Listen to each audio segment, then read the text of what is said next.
Hello friends, જો તમે capacitor માટે ઇમ્પોર્ટન્ટ ટોપિક સર્ચ કરી હોય ને તો આ વિડિયો તમારા માટે છે. આજના ફિઝિક્સ રિવિઝન વિડિયોમાં એક એવો ટોપિક કેપેસિટરનો ડિસ્કસ કરવા જઈ રહ્યા છીએ કે જે ખૂબ ઇમ્પોર્ટન્ટ છે, જેના ઉપર ઘણી બધી એપ્લિકેશન્સ પૂછાય છે. એ છે પેરેલલ પ્લેટ કેપેસિટર, સમાંતર પ્લેટ કેપેસિટર છે. માનો કે બે પ્લેટ છે, એકબીજાને પેરેલલ રાખવામાં આવે છે ને, તો એ એઝ અ કેપેસિટર બિહેવ કરે છે, કેમ કે આ એક કંડક્ટર બની જાય, બીજું કંડક્ટર બની જાય, બે વચ્ચે હવા છે, એટલે કે કંઈક ડાયલેક્ટ્રિક મીડિયમ રાખવામાં આવશે. એ હવા પણ પોતે ડાયલેક્ટ્રિક મીડિયમ છે, તો આ કેપેસિટર એટલે કે પેરેલલ પ્લેટ કેપેસિટર બને છે. એમાં હોય છે શું એકચુઅલમાં? તો એમાં બે પ્લેટ અહીંયા મેં ડ્રો કરેલી છે, એકબીજા વચ્ચે કંઈક ને કંઈક ડિસ્ટન્સ રાખેલું છે. આ ડિસ્ટન્સ એટલું મેં બતાવ્યું એટલું બધું મોટું નથી હોતું, ના ઓર્ડરનું હોય છે. ઓકે, હવે આ પ્લેટનો કંઈક ને કંઈક એરિયા હશે, ક્રોસ સેક્શન એરિયા હશે.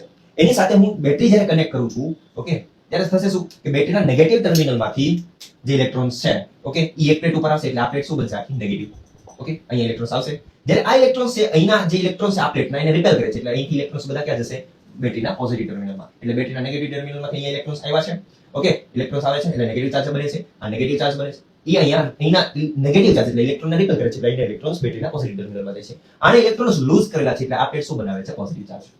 ઓકે, એટલે કે ધીમે ધીમે આ પ્લેટ છે એ નેગેટિવ ચાર્જ ગેઇન કરે છે અને આ પ્લેટ પોઝિટિવ ચાર્જ ગેઇન કરે છે. Is it clear? હવે થશે શું? તો અહીંયા પોઝિટિવ ચાર્જ છે, અહીંયા નેગેટિવ ચાર્જ છે, તો એક્ચ્યુઅલમાં શું બને છે ખબર? પોઝિટિવમાંથી ઇલેક્ટ્રિક ફીલ્ડ નેગેટિવમાં બે પ્લેટ વચ્ચે બને છે. ઓકે, આ ઇલેક્ટ્રિક ફીલ્ડ અત્યારે હું યુનિફોર્મ ઇલેક્ટ્રિક ફીલ્ડ કન્સિડર કરું છું, કેમ કે એ આવશે, હું તમને સમજાવીશ કે બે પ્લેટ વચ્ચે જે ડિસ્ટન્સ છે બહુ ઓછું હોય છે, બહુ એટલું બધું ઓછું હોય છે કે અહીંયા છે ને ઇલેક્ટ્રિક ફીલ્ડ બે પ્લેટ વચ્ચે હું યુનિફોર્મ લઈ શકીશ. ઓકે, હવે થશે શું? અહીંયા ઇલેક્ટ્રિક ફીલ્ડ હોય કેટલું? તો આ પ્લેટ છે એ એક પ્લેટ તરીકે બિહેવ કરે, બરોબર, તો એનું ઇલેક્ટ્રિક ફીલ્ડ સિગ્મા બાય 2 બને છે. આ પ્લેટ એ બીજી પ્લેટ તરીકે પણ બિહેવ કરે છે, તો એનું ઇલેક્ટ્રિક ફીલ્ડ પણ સિગ્મા બાય 2 છે. હવે તમે એમ થાય કે સર એડિશન શું કામ કર્યું? ઇલેક્ટ્રિક ફીલ્ડ તો ઓપોઝિટ ડિરેક્શનમાં છે કે સેમ ડિરેક્શનમાં, કે તમે ક્લેરિફાઈ તો કર્યું, તો કરી દઈએ ને, શું મોટી વાત છે? આ પ્લેટ પોઝિટિવ છે તો એનું ઇલેક્ટ્રિક ફીલ્ડ નીચે હશે, કેટલું હશે? તો સિગ્મા બાય 2 આ પ્લેટ છે, ઓકે, એનું નેગેટિવ છે તો એનું ઇલેક્ટ્રિક ફીલ્ડ કેટલું હશે? સિગ્મા બાય 2 એ પણ પોતાની તરફ જ હશે, તો બેનું એડિશન કરું તો નેટ ઇલેક્ટ્રિક ફીલ્ડ કેટલું બને છે? Sigma by 0. ઓકે, હવે તમને એક વિચાર હશે, સર આ તો પ્લેટ છે તો આની ઉપરની તરફ છે માઈનસ બન્યું, તો નીચેની તરફ પણ માઈનસ બનવું જોઈએ, તો એની માટે શું કરીશ? અર્થિંગ કરી નાખીશ, એટલે અહીંનો જે માઈનસ વાળી જે બહારની સરફેસ છે એ માઈનસ ની બને. ઓકે, ક્લિયર થઈ ગયું ને? અહીંના જે કોઈ પણ બહારની સરફેસમાં માઈનસ બનશે તો ઇલેક્ટ્રોન બેટરી લઈ જ લેવાની છે, એટલે એક પ્લેટ અર્થિંગ વાળી આવે છે. Is that clear? તો ઇન શોર્ટ બે પ્લેટ વચ્ચે જે ઇલેક્ટ્રિક ફીલ્ડ છે એ કેટલું બને છે? Sigma by 0. હવે સિગ્મા ને હું લખી શકીશ, માનો કે આની પર જે ચાર્જ ડેન્સિટી આવે છે એને શું લખાય? Q by A. તો Q બાય A એપ્સિલોન 0 એ બે પ્લેટ વચ્ચેનું ઇલેક્ટ્રિક ફીલ્ડ બની ગયું. ધેટ મીન્સ કે ઇલેક્ટ્રિક ફીલ્ડ ચાર્જ ઉપર ડિપેન્ડન્સી રાખે છે. ઇલેક્ટ્રિક ફીલ્ડ ચાર્જ ઉપર આધારિત છે. જેમ જેમ તમે વોલ્ટેજ વધારતા જશો એમ ચાર્જ વધતો જશે. ઓકે, ચાર્જ વધે તો ઇલેક્ટ્રિક ફીલ્ડ પણ વધશે.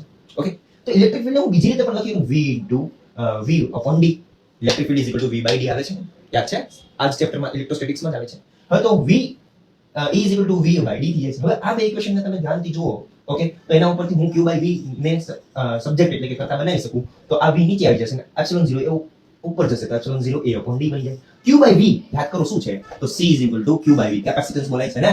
ઓકે, તો C is equal to Q by V ને Q by V is equal to epsilon 0 A upon d બની જાય છે. તો આ આવી ગયું છે સમાંતર પ્લેટ એટલે કેપેસિટરનું કેપેસિટન્સ છે, પેરેલલ પ્લેટ કેપેસિટન્સની ફોર્મ્યુલા મળી ગઈ. તો અહીંયા તમે જોયું કે આ Q બાય V તો એટલે વોલ્ટેજ વધારીશ તો ચાર્જ વધશે. ઓકે, ધેટ મીન્સ કે કેપેસિટર તો કોન્સ્ટન્ટ રહેશે. કેપેસિટન્સ એકચ્યુઅલમાં કોની ઉપર ડિપેન્ડન્સી રાખે છે? આગળના લેક્ચરમાં મેં ડિસ્કસ પણ કર્યું હતું કેપેસિટરમાં કે ઈ એપ્સિલોન 0 એટલે કે બે પ્લેટ વચ્ચેના મીડિયમ ઉપર છે, ડાઇલેક્ટ્રિક મીડિયમ ઉપર છે. ઓકે, ડાઇલેક્ટ્રિક મીડિયમ છે એની ઉપર ડિપેન્ડન્સી રાખે છે. બીજું એરિયા એન્ડ બે પ્લેટ વચ્ચેનો ડિસ્ટન્સ એટલે કે કન્ફિગરેશન, રચના ઉપર છે. કેવા ટાઈપની રચના છે? કન્ફિગરેશન, રચના એન્ડ સાઇઝ એન્ડ શેપ બંને ઉપર આધારિત છે, કેમ કે એરિયા બદલાઈ જાય. માનો કે હું આ અત્યારે પ્લેટ લીધી છે, બે પ્લેટ પેરેલલ છે, એ આપણે રેક્ટેન્ગ્યુલર લઈએ તો લંબાઈ ગુણ્યા પહોળાઈ, લેન્થ ઇન્ટુ બ્રેથ આવે છે. પણ જો સર્ક્યુલર લઉં તો એનો એરિયા શું થઈ જશે? પાઈ આર સ્ક્વેર. મતલબ એરિયા બદલાશે તો કેપેસિટન્સ બદલાઈ જાય છે. એટલે શેપ ઉપર પણ ડિપેન્ડન્સી રાખે છે, સાઇઝ ઉપર ડિપેન્ડન્સી રાખે છે. વધારે રેડિયસ ની રાખો, ઓછી રેડિયસ ની રાખો, મોટી લંબાઈ રાખો તો વધારે કેપેસિટન્સ બનશે. તો આ બધી જ વસ્તુઓ છે એ કેપેસિટર ને અફેક્ટ કરે છે, સોરી કેપેસિટન્સ ને અફેક્ટ કરે છે. કેપેસિટર તો ડિવાઇસ છે, કેપેસિટન્સ એક ફિઝિકલ ક્વોન્ટિટી છે. ઓકે, તો આ થઈ ગયું પેરેલલ પ્લેટ કેપેસિટરના કેપેસિટન્સની વાત. હવે લાસ્ટમાં છે એ આપણે ગ્રાફ જોઈ લઈએ કે ગ્રાફ છે તમને બે રીતે પૂછાય છે. ઇલેક્ટ્રિક ફીલ્ડનો ડિસ્ટન્સ સાથેનો ગ્રાફ પૂછાય છે. ઓકે, ડિસ્ટન્સ અને ઇલેક્ટ્રિક ફીલ્ડનો ગ્રાફ છે. તો અહીંયા જે છે ને electric field uniform electric field છે. યુનિફોર્મ ઇલેક્ટ્રિક ફીલ્ડ હોય એ કેટલું છે? યુનિફોર્મ એટલે કે નિયમિત છે. એ કેટલું છે? તો સિગ્મા બાય એપ્સિલોન 0. અહીંયા જાઓ, એક પ્લેટથી બીજી પ્લેટ તરફ તમે જશો તો ઇલેક્ટ્રિક ફીલ્ડ યુનિફોર્મ જ બધે મળવાનું છે, એટલે કે ઇલેક્ટ્રિક ફીલ્ડનો ગ્રાફ આવો બનશે અને એની વેલ્યુ સિગ્મા બાય એપ્સિલોન 0 આવશે. હવે બીજી વાત કરું છું પોટેન્શિયલની, એટલે કે સ્થિતિમાનની. તો સ્થિતિમાન વર્સિસ અંતરનો ગ્રાફ પૂછે તો શું થાય?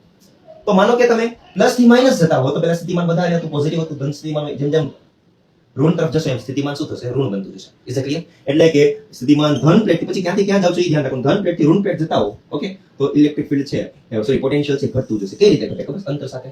Just because E is equal two VD, તો V is equal two ED. હવે તમને ખબર છે આ કોન્સ્ટન્ટ હોય તો v proportional to d થાય, એટલે કે બે પ્રોપોર્શનાલિટીમાં છે, બેની પાવર ઘાત એક છે ને, એટલે અહીંયા ગ્રાફ છે સુરેખ એટલે કે લિનિયર બનશે. ઓકે, અને ડિક્રીમેન્ટ થશે, પોઝિટિવ છે ત્યાંથી લઈને અહીંયા નેગેટિવમાં નીચે વયું જશે. ઓકે, નેગેટિવ જશે.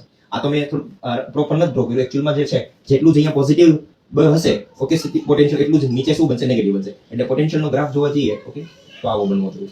એક ધન પ્લેટ થી ઋણ પ્લેટ એટલે પોઝિટિવ પ્લેટ થી નેગેટિવ પ્લેટ તરફ જાવ છો, ઓકે, તો પોટેન્શિયલ છે ડિક્રીઝ થતું હશે. જો નેગેટિવ ટુ પોઝિટિવ થતો હોય તો પોટેન્શિયલ ઇન્ક્રીઝ થતું હશે. તો આ થઈ ગઈ વાત પેરેલલ પ્લેટ કેપેસિટર ને બધા જ કોન્સેપ્ટ ડિસ્કસ કરી દીધા છે. કોઈ ડાઉટ કે કોઈ ક્વેરી હોય તો કમેન્ટ બોક્સમાં જણાવજો અથવા તો ડીએમ કરજો. થેન્ક યુ, જય શ્રી કૃષ્ણ.